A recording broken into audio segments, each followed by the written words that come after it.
기도하시면서 오늘 새벽 예배 시작하도록 하겠습니다. 하나님, 오늘 아침도 하나님 앞에 나옵니다. 하나님을 만나고자 나왔습니다.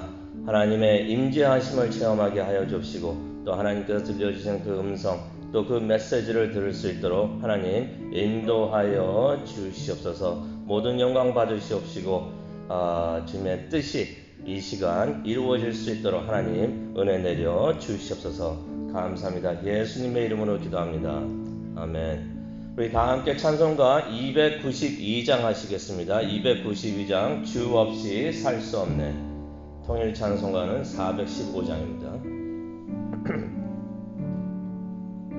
주 없이 살 수 없네. 죄인의 구주여, 그 귀한 보배 피로 날 구속하소서. 구주의 사랑으로 흘리신 보혈이 내 소망 나의 위로 내 영광 됩니다. 주 없이 살 수 없네. 나 혼자 못 서리. 힘없고 부족하며 지혜도 없도다. 내 주는 나의 생명 또 나의 힘이라. 주님을 의지하여 지혜를 얻으리.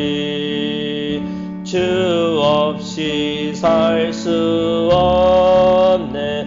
내 주는 아신다. 내 영의 깊은 간구 마음의 소원을 주밖에 나의 마음 네 알아주리요. 내 마음 위로하사 평온케 하시네. 주 없이 살 수 없네. 세월이 흐르고 이 깊은 고독 속에 내 생명 끝나도 사나운 풍랑일 때 날 지켜주시니 내 곁에 계신 주님 늘 힘이 됩니다. 아멘. 아멘. 네, 오늘 하나님께서 주시는 말씀 우리 받도록 하겠습니다. 출애굽기 10장이 되겠습니다. 출애굽기 10장 1절부터 11절까지의 말씀이 되겠습니다.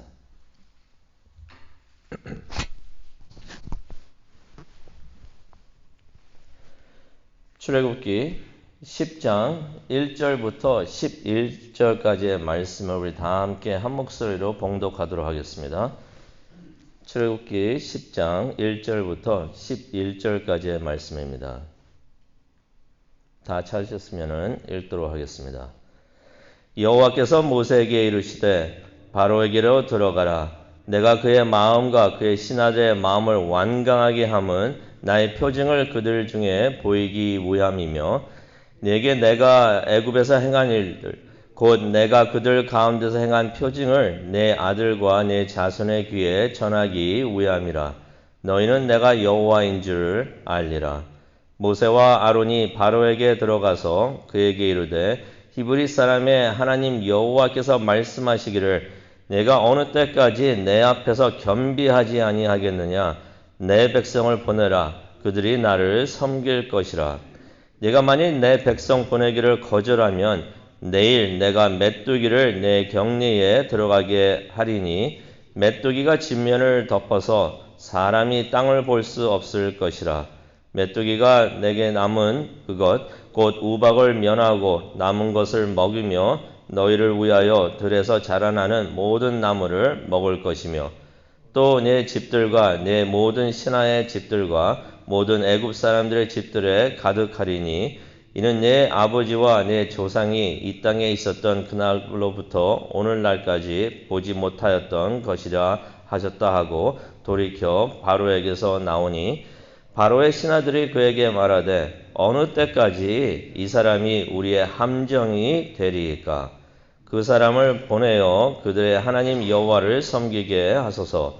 왕은 아직도 애굽이 망한 줄을 알지 못하시나이까 하고 모세와 아론을 바로에게로 다시 데려오니 바로가 그들에게 이르되 가서 너희의 하나님 여호와를 섬기라. 갈 자가 누구냐? 모세가 이르되 우리가 여호와 앞에 절기를 지킬 것인즉 우리가 남녀노소와 양과 소를 데리고 가겠나이다. 바로가 그들에게 이르되 내가 너희와 너희 어린 아이들을 보내면 여호와가 너희와 함께함과 같으리라. 보라, 그것이 너희에게는 나쁜 것이라. 그렇게 하지 말고 너희 장정만 가서 여호와를 섬기라. 이것이 너희가 구하는 바니라. 이에 그들이 바로 앞에서 쫓겨나니라. 아멘. 하나님의 말씀을 다시 한번 붙들고 하나님 앞에 섭니다. 하나님 직접 이 말씀을 풀어서 우리에게 말씀을 해 주시고 하나님께서 들려주시는 그 성령님의 음성을 들을 수 있는 귀한 시간 되게 하여 주시옵소서. 우리들의 굳은 마음이 깨지고 부드러워져서 하나님의 뜻을 따르려고 하는 결단의 시간을 또 기도의 시간을 가질 수 있도록 하나님 인도하여 주시옵소서. 예수님의 이름으로 기도합니다. 아멘. 오늘 이야기는 출애굽기 10장 1절에서 11절까지 말씀이 되겠는데요. 하나님의 8번째 재앙에 관한 이야기가 되겠습니다. 이 말씀은 다시 한번 풀어서 보게 되면은 하나님께서 바로에게 8번씩이나 기회를 주셨다는 것입니다. 바로가 겸손해지고 하나님의 뜻에 순종할 수 있도록 또 다시 기회를 주셨는데 그것이 8번이나 됐다는 것입니다. 그래서 궁금합니다. 아니 왜 하나님께서 이렇게 수차례나 바로에게 기회를 주시며 재앙을 내리셨을까? 그냥 단번에 그냥 두어 번 기회 주시고 단번에 심판하시고 출애굽을 시키시지 뭐가 아쉬워서 하나님께서 그러셨을까? 하나님께서 그렇게 하신 데는 특별한 이유가 있습니다. 첫 번째 이유는 1절에 나오는데요. 첫 번째 이유는 우리가 그전에도 계속 봤던 이유가 됩니다. 하나님께서 바로에게 하나님이 누구신지 알리기 위해서 하나님께서 그렇게 하셨다는 것이에요. 5장 2절을 보면은 바로가 그러죠. 여호와가 도대체 누구냐? 내가 왜 그 사람의 말을 들어야 되느냐? 라고 질문을 했던 것입니다. 그 질문 뒤에는 어떤 마음이 있었냐면요. 여호와라는 하나님이 노예들의 하나님이면 내가 왜 그런 사람의 그런 하나님을 내가 믿고 따라야 되느냐. 그런 마음을 가지고 있었던 것이 교만한 마음을 가지고 있었던 것이. 그래서 하나님께서 내가 여호와 전능하신 하나님인 것을 알리기 위해서 그렇게 하신다라고 누누이 하나님께서 설명을 하셨고요. 그 다음에 다른 이유가 있는데요. 처음으로 말씀을 하십니다. 2절에 나오는데요. 이스라엘 자손들이 이 기적을 통해서 전능하신 하나님 여호와를 알게 하기 위해서 하나님께서 이런 일을 하신다.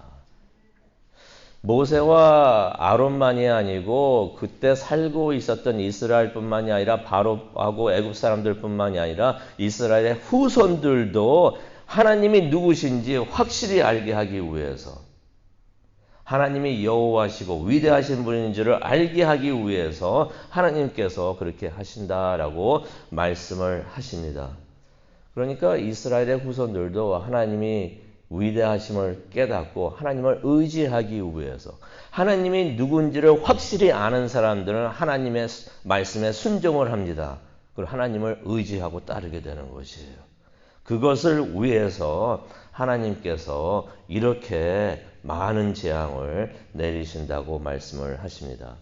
그런데 이런 말씀은 우리에게도 은혜가 되는 것이요. 이 모든 기록이 성경에 남아서 우리에게로 전해지고 있습니다. 오늘 이 아침도 우리가 이 말씀을 읽었는데 이 말씀을 통해서 바로와 애굽 사람들과 이스라엘 자손뿐만이 아니라 영적 이스라엘이 되는 우리도 하나님의 위대하심을 깨닫게 된다는 것이에요. 그래서 우리가 하나님을 의지하게 되는 줄로 믿습니다. 모세하고 아론이 이번에도 바로를 찾아갑니다. 그런데 이번에 찾아가가지고 따지듯이 질문을 합니다. 뭐라고 질문하냐면요. 3절에 나오죠. 네가 언제까지 내 말에 순종하지 않을 것이냐. 이 말은 모세가 하는 말이 아니죠. 하나님이 하셨던 말을 모세가 전하고 있었던 것입니다. 그래도 그렇지 그때 당시에 신으로 추대받고 있었던 바로에게 이렇게 질문을 할 수 있었을까? 네가 언제까지 내 말에 순종하지 않을 것이냐? 이게 바로 신앙인들의 담대함이 아닌가 생각이 됩니다. 신앙을 올바로 갖고 있고 하나님이 나와 함께 하시고 내가 지금 하나님의 일을 하고 있다고 생각이 들면은 그걸 확신을 하게 되면은 상황이 어떠한 상황이 되더라도 담대함이 생기는 것이에요. 옛날에 그런 기록이 있잖아요. 우상 숭배하고 일본의 왕에게 절을 하게 하고 그랬을 때 많은 사람 기독교인들이 그렇게도 했지만은 또 많은 사람들이 그것을 거부하면서 신앙을 지켰던 것을 기억을 합니다. 그리고 또 그때도 그렇고 전쟁 때도 그랬지만은 제가 알기로는 신앙을 지키면서 많이 순교하셨던 교단적으로 봤을 때 가장 많이 순교하신 분들이 많은 교단이 성결교인 것을 제가 알고 있습니다. 목사님 맞죠? 네, 그렇게 제가 들었었는데 그렇게 어떻게 그렇게 할 수가 있는가? 이 신앙인들 담대함이 있어서 하나님이 나와 함께 하시고 이런 역경도 이기면은 하나님의 큰 축복이 있고 하나님과 함께 한다는 그런 믿음이 있기 때문에 이것이 가능하지 않은가 생각을 해봅니다. 그러면서 하나님의 뜻을 다시 전하는데요. 3절에 보면은 내 백성을 보내라. 그들이 나를 섬길 것이다. 이 원본에 보게 되면요. 하나님께서 뭐라고 말씀하시면 내 백성을 보내라. 그러면서 목적을 말씀하십니다.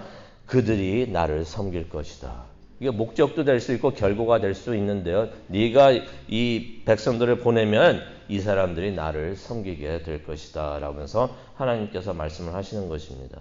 그러면서 하나님의 경고에 대한 메시지도 모세와 아론이 바로에게 전하는데요. 4절이 되겠습니다.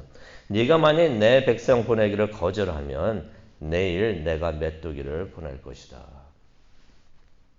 이 부분에서 우리가 약간 오해를 할 수가 있는데요. 메뚜기를 보낸다고 메뚜기가 뭐 대수인가 이렇게 생각을 할 수가 있어요. 그런데 5절을 보면 일단 하나님께서 메뚜기를 보내시는데 어느 정도로 보내시냐면은 메뚜기가 하도 많아가지고 땅이 안 보일 정도로 그렇게 많은 메뚜기를 보내신다고 하십니다. 그리고 5절을 보게 되면요. 이 바로 이전에는 어떤 재앙이 있었냐면 우박이 떨어졌던 것이에요. 우박이 애굽 땅에 막 떨어졌습니다. 폭탄 떨어지듯이 막 떨어졌던 것이에요. 그런데 우박이 떨어졌지만 피해를 입지 않은 곳이 있습니다. 그런 곳 있죠. 어디에 폭탄이 많이 떨어졌는데 폭탄 피해를 안 받은 곳이 남아있을 수가 있습니다. 하나님께서 그런 곳에 메뚜기를 보내가지고 완전히 그냥 파괴시키신다고 말씀하시는 것이에요. 굉장히 무시무시한 재앙을 하나님께서 지금 말씀해 주시는 것입니다. 얼마나 이게 무시무시한 재앙이냐면 6절에 보니까 이전에는 볼 수 없었던 재앙이라고 하나님께서 설명을 하십니다. 그런데 6절을 보니까 모세가 이 말을 전하자마자 그전에는 바로의 답을 좀 들었잖아요. 이 다음에 어떻게 하겠느냐 바로의 답을 들었는데 이번에는 말을 전하자마자 그냥 6절을 보게 되면은 돌이켜 바로에게 나오니 하셨다고 하고 돌이켜 바로에게서 나오니 무슨 말이냐면요. 딱 말을 전하고 바로의 말은 듣지도 않고 그냥 나왔다는 것입니다. 모세하고 아론이 이제 더 이상은 바로의 잔꾀와 거짓말을 듣지 않겠다는 것입니다. 그래도 하나님께서는 4절에 보니까요. 바로가 내일까지 순종할 수 있는 기회를 또 다시 주십니다.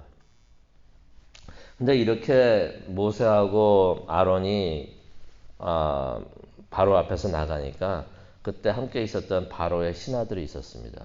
근데 이 사람들이 이미 많은 재앙 때문에 지쳐 있었던 것 같습니다. 7절을 보니까요. 바로에게 이런 말을 합니다. 언제까지 이 사람이 우리에게 함정이 돼야 합니까? 무슨 말이냐면요. 이 모든 재앙으로 인해서 애굽이 많은 피해를 입었는데 이 모든 원인을 모세에게 두는 것이 이 사람 때문에 이 사람이 우리에게 함정이 되고 있습니다. 말을 하고 있습니다. 하지만은 이 말에는 어떠한 뜻도 암시가 되고 있냐면요. 그렇게 만든 것은 당신 바로의 잘못도 있습니다. 라고서 말을 하는 것입니다. 그러면서 7절을 계속 보게 되면은 이 신하들이 바로에게 원망 섞인 부탁과 불평을 하는데요. 7절의 말씀을 보게 되면은 그들을 보내어서 이스라엘 사람들을 보내어서 여호와를 섬기게 하소서. 왕은 아직도 애굽이 망한 줄을 알지 못하시나이까. 바로가 고집을 부려가지고 히브리인들을 보내지 않고 있었던 것은 또 그들을 이렇게 박해했던 것은 당신의 실책이었습니다. 라고 원망 섞인 불평 또 부탁을 하는 것입니다. 제발 이 사람들 그냥 보내주십시오. 더 이상은 우리가 참을 수가 없습니다. 라면서 이 바로의 신하들이 바로에게 말을 하는 것입니다. 이 말이 이게 참 당시에는 바로가 신 같은 존재였었거든요. 그런데도 바로의 신하들이 바로 앞에서 직언을 할 수가 있었다는 것이에요. 그런 제도가 있었다는 것입니다. 이렇게 되니까 바로가 어쩔 수 없어서 8절에 보니까 모세와 아론을 다시 불러오게 합니다. 그러더니 이런 말을 합니다. 가라. 이제는 말하는 가라. 너희의 하나님 여호와를 섬겨라 라고 말을 합니다. 그러면서 궁금해하는 것이 있습니다. 가긴 가는데 도대체 갈 사람이 누구냐? 누가 가게 되느냐? 라고 물어봅니다. 아마 이때는 가라고 말을 하면서 진심이었던 것 같아요. 진짜 가라고 말을 하는 것 같습니다. 그 순간에는 가라고 하는 것 같았어요. 그러면서 누가 가게 되는지 궁금했던 것 같아요. 그랬더니 모세가 9절에 대답을 하는데요. 남녀노소와 양가소를 데리고 가겠습니다. 다 데리고 가겠다는 얘기죠. 모든 사람들하고 가축을 다 데리고 가겠습니다. 라고 말을 합니다. 근데 그 말을 들은 바로가 또 발끈합니다. 화를 내는데요. 10절에 나옵니다. 10절 말씀 한번 보기를 원하는데요. 바로가 그들에게 이르되 내가 너희와 너희의 어린아이들을 보내면 여호와가 너희와 함께 함과 같으니라. 이 말 참 이해하기가 힘듭니다. 이게 무슨 말인가? 도대체 바로가 무슨 말을 했는가? 쉽게 표현하면은 이렇습니다. 내가 네가 말하는 것처럼 남녀노소하고 가축을 다 들어가게 하게 한다면은 내가 만약에 그렇게 하게 한다면은 이 뜻은 진정으로 너희 하나님이 너희와 함께 한다는 뜻이다. 무슨 말이냐면은 절대로 그렇게 모두 다 보내는 일이 없을 것이라고 말을 하는 것입니다. 바로가 화를 내면서 하나님을 모욕하고 저주하고 있었던 것이 나는 절대로 그렇게 하지 못할 것인데 만약 그런 일이 일어난다면 하나님이 너희와 함께하는 것이다. 그렇게 말을 합니다. 그러면서 10절에 그러죠. 너희가 나쁜 음모를 꾸미고 있구나. 그러면서 11절을 보니까 모세와 아론을 막 쫓아냅니다. 이렇게 됨으로써 그들의 대화는 갑작스럽게 안 좋게 끝나게 됩니다. 이 말씀을 생각하면서 우리가 지금 이제 기도하는 시간을 가지려고 하는데요. 이렇게 됨으로써 바로는 또 다시 그에게 주어지었던 순정의 기회를 잃어버리게 되는 것입니다. 하나님께서 8번이나 기회를 주셨는데 그 8번째나 주셨던 그 기회도 버리는 것이에요. 그러면서 생각을 해봅니다. 하나님께서는 이렇게 악한 바로에게도 이렇게 많은 기회를 주셨는데 우리에게는 얼마나 많은 기회를 주고 계실까 생각을 해봅니다. 우리는 그것이나 알고 있는가? 하나님께서는 우리에게도 오늘 또다시 기회를 주고 계시는 것을 우리는 알고 있는가? 알면서 순종을 하고 있는가? 재앙의 말씀을 읽고 묵상을 하면서 생각을 해봅니다. 어떻게 보면은 다 아는 이야기고 얼마나 많이 이 이야기를 우리가 들었으니까 다 알고 있습니다. 따분할 수도 있어요. 하지만 그렇게 생각이 듭니다. 우리가 바로와 같이 하나님을 대적하면 안 되겠구나. 하나님이 하시고자 하고 싶은 것들이 있으시고 계획하시는 것들이 있으시고 그것을 이루려고 하는데 내가 그것을 방해하면 안 되겠구나. 하나님을 대적하면 안 되겠구나. 그렇게 생각이 듭니다. 그러면서 다시 한번 나 자신과 삶을 또 돌아보기를 원하는데요. 하나님의 뜻이 어디에 있고 무엇인가를 깨닫기를 원합니다. 그리고 하나님의 뜻에 순종하기를 원합니다. 그것이 나의 생각과 다르더라도 하나님의 뜻이면은 네, 하나님이 옳습니다. 하나님 뜻대로 하겠습니다 하면서 우리가 순종하는 우리 모두가 되기를 원합니다. 그것을 위해서 기도하기를 원합니다. 우리가 기도할 때 성령님께서 함께 하여 주시고 우리를 인도하여 주실 줄로 믿습니다. 그래서 우리 삶에 또 우리 교회에 또 이 지역사회에 하나님의 뜻과 나라가 세워지는 일이 일어날 수 있도록 또 그 일에 우리가 참여할 수 있도록 기도하기를 원합니다. 다 함께 기도하시겠습니다. 하나님의 뜻이 하늘에서 이루어진 것 같이 나의 생각에서도 나의 삶에서도 이루어지게 하여 주시옵소서. 순종하는 하나님의 사람으로 만들어 주시옵소서. 예수님의 이름으로 기도합니다. 아멘.